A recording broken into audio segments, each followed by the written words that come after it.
Hello Oppo and Realme users, this video is only for you.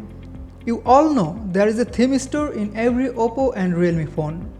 You may find plenty of themes in this store, but most of the themes of this store are not free.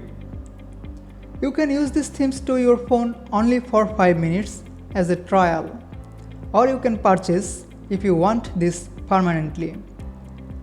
But today, I will show you how to apply these themes to your phone permanently without any cost. So let's start. First of all, you have to download an app from Google Play Store. Go to Google Play Store, search for Set Edit. I have already downloaded this app in my Oppo Find X phone, so I will not download this again. When you are done with downloading, just get back to your theme store. Now apply any theme of this store to your phone. To do so, just click on Try Me.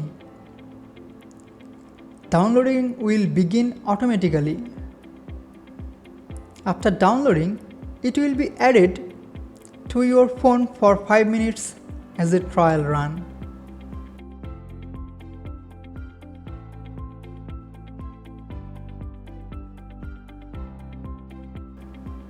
Now the main part of this tutorial. Open Set Edit app which you have downloaded a moment ago. Keep scrolling down. Then you will find a text line named persist.sys.trial.theme and there is a value 1. Click on this line. Click on Edit Value. Now change this value from 1 to 0. Click OK and you are done. Now your theme is no longer for 5 minutes. You can use this as long as you want. Thanks for watching this video. If this video helps you, please like, comment and subscribe to our channel. Thank you.